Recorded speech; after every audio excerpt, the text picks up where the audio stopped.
Hello everyone, आज अपन discuss करेंगे the Hindu का article the India UK FTA spells a poor deal for public health, जो topic है इसके ऊपर। अगर वीडियो अच्छा लगेगा तो लाइक और सब्सक्राइब करना। सबसे पहले समझते हैं कि एफटीए होता क्या है। एफटीए का फुल फॉर्म तो होता है फ्री ट्रेड एग्रीमेंट। इसमें बेसिकली एक लिस्ट होता है, इस लिस्ट के अंदर जो टॉपिक होते हैं उसके ऊपर पे टैरिफ लगता है। इसके अलावा जो भी आइटम्स होते हैं उसके ऊपर कोई टैरिफ नहीं लगता। अब सबसे पहले देखते हैं जो FTA union commerce and industry minister Piyush Goyal ने साइन किया है। उस टाइम पे पीएम भी वहाँ पे अवेलेबल थे और ये एक तरीके से अच्छा न्यूज़ है जो एफटीए साइन हुआ है। पर देखते हैं जो एफटीए है वो पब्लिक हेल्थ पे चैलेंज देता है इंडिया को, क्योंकि टैरिफ फ्री एंट्री मिलेगा, सस्ते प्राइस में आएंगे। जो यूके के फूड प्रोडक्ट्स हैं जैसे बिस्किट, चॉकलेट, अब वो फिट होते हैं कैटेगरी में हाई फैट शुगर सॉल्ट्स जो हैं उसके अंदर आते हैं, और ये हेल्थ इशू देता है high fat sugar and salt जो है। अब कंसर्न जो है एफटीए का वो एक हाइपोथेटिकल नहीं है। एग्जांपल देते हुए बताते हैं 1992 पे जो नाफ्टा हुआ, that is north America free trade agreement, ये हुआ था मैक्सिको, यूनाइटेड स्टेट, कनाडा। और जो मैक्सिको इसमें है वो प्रॉब्लम फेस किया था क्योंकि उसने इम्प्लीमेंट नहीं किया था robust public health safe guard को। तो उन लोग का जो हेल्थ इशू था वो बढ़ गया था। काफ़ी चीप शुगरी ड्रिंक्स आ रहे थे, स्नैक्स आ रहे थे, तो उससे ओबेसिटी और डायबिटीज़ के केसेस बढ़ते जा रहे थे। और इस बढ़ते हुए ओबेसिटी और डायबिटीज़ के केसेस को मैक्सिको रोक नहीं पा रहा था। तो उसने क्या किया, रेगुलेटरी मैकेनिज़्म लाया बाद में, बहुत बाद में, कि सोडा टैक्स ले आया और वार्निंग लेबल अप फ्रंट ले आया 2014 में। तो ये कितना टाइम हो गया ना इनको लाया, 1992 से 2014 में, तो तब तक तो काफ़ी केसेस आ गए थे।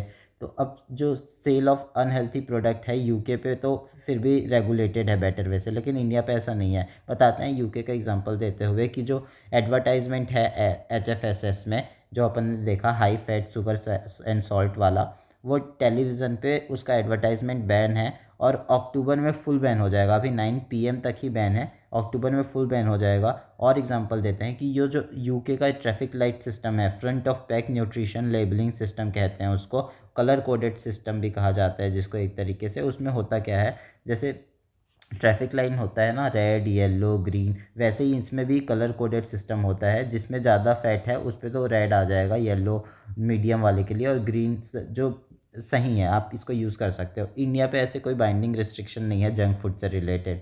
जो एडवर्टाइजमेंट है वो टारगेट करते हैं चिल्ड्रन को, और जो इसका रेगुलेशन है ये एडवर्टाइजमेंट का वो भी बहुत इफेक्टिवली नहीं है और बहुत रूटीनली फ्लाउटेड होता है। फ्लाउटेड यानी इसको मना कर देते हैं, नकार देते हैं, फॉलो नहीं करता है अगर कोई इन्फोर्समेंट रूटीन लाया जाता है। तो इंडिया जो रिलाई करता है सेल्फ रेगुलेशन पे बिलीव करता है, और advertisement standard council of India है वो एक तरीके से इंडस्ट्री बॉडी है, वही संभालती है, कोई इसके लिए स्टैंडर्ड बॉडी नहीं है गवर्नमेंट की खुद से। अब बहुत सारे एविडेंस हैं जो बताते हैं कि फूड सेक्टर इंडस्ट्री जो सेल्फ रेगुलेशन को रेयरली मानती है, और जो इसका इफ़ेक्टिवनेस है वो बहुत कम है, पार्शली है, ठीक है। फ्यू रेगुलेशन जो प्रोहिबिट करते हैं मिसलीडिंग एडवर्टाइजमेंट को, वो है advertising code of ministry and information and broadcasting. पर ये जो ब्रॉडकास्टिंग है वो भी कोई पेनल्टी वगैरह नहीं लगाता अगर कोई मिसलीडिंग एडवर्टाइजमेंट को आइडेंटिफाई कर ले उसके बाद भी। अब सेलिब्रिटीज़ या स्पोर्ट्स पर्सन जो है उनका भी यूज़ करना बहुत कॉमन हो गया है। इनफैक्ट अगर स्पोर्ट्स पर्सन या फिर सेलिब्रिटीज़ कह भी देते हैं कि हम ये प्रोडक्ट जो खुद एडवर्टाइज़ करते हैं वो नहीं यूज़ करते, फिर भी लोग उसको तो यूज़ करते ही हैं। तो ये एक तरीके से प्रॉब्लम है। The problem with India star rating, इसके बारे में देखते हैं अब।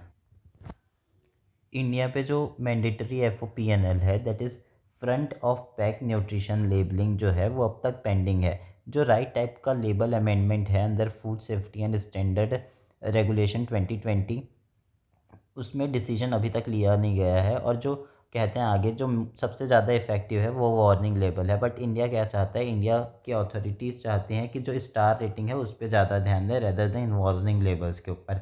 सितंबर 2022 में एक तरीके से प्रपोज़ किया गया था अमेंडमेंट कि इंट्रोड्यूस किया जाए वार्निंग लेबल सिस्टम को इंडिया में भी, लेकिन उसको अब तक लाया नहीं गया है। तो PIL डाला गया और अप्रैल 2025 में सुप्रीम कोर्ट ने बोला, डायरेक्ट किया अथॉरिटीज़ को कि डिसीजन लो भाई जल्दी से जल्दी, जो वार्निंग लेबल है उसके ऊपर आप कुछ बोल ही नहीं रहे हो इस पर। अब ये जो डिले है एडॉप्शन में, जो FSSAI 2022 का था, वो मोस्ट प्रोबेबली इसलिए है क्योंकि जो इंडस्ट्री लॉबी कर रही है वो सब के कारण डिले हो रहा है।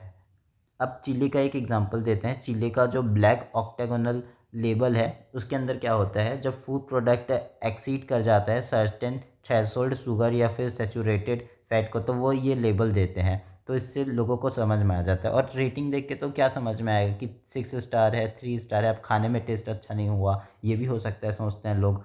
जो लैंसेट का पब्लिकेशन है, 2 स्टडीज़ इंडिकेट करता है ओबेसिटी राइज कर रहा है large part of the world में, ठीक है। जो HFSS है उसका जो CAGR है यानी कंपाउंड एनुअल ग्रोथ रेट जो है 13.3% हो गया है 2011-21 के बीच में। तो इससे अब ऑब्वियस सी बात है कि ये शो कर रहा है डायबिटीज़, हाइपरटेंशन ये सब भी बढ़ रहा है, ठीक है। आगे कहते हैं 29 ऑर्गेनाइजेशन ने कॉम्प्रिहेंसिव एविडेंस दिया और हार्मफुल इफेक्ट बताया HFSS और UPF है उसका, उसमें एडवोकेट किया इन्होंने कि जो वार्निंग लेबल है वो मैंडेटरी होना चाहिए HFSS और जो UPF पैकेजेस हैं वो उनके लिए। तो जो FTA है वो एक तरीके से इकोनॉमिक के लिए बेनिफिट है, मल्टीपल रेशनल्स हैं उसके, लेकिन हमको ध्यान में रखना चाहिए पब्लिक हेल्थ का भी। अब आगे यहाँ पे बोलते हैं कि अभी उड़ता उड़ता खबर आ रहा है कि इंडिया साइन कर सकता है India European free trade agreement, जो trade and economic partnership agreement that is TEPA. तो India European free trade agreement के अंदर कौन कौन है, आइलैंड है, लेक्टेनिया और नॉर्वे और स्विट्ज़रलैंड, ये कंट्रीज़ हैं। इंडिया इसको अक्टूबर 2025 में ट्रेड डील को मोस्ट प्रोबेबली आगे बढ़ा सकता है। और जो FTA है वो साइन होगा कुछ और कंट्रीज़ के द्वारा भी।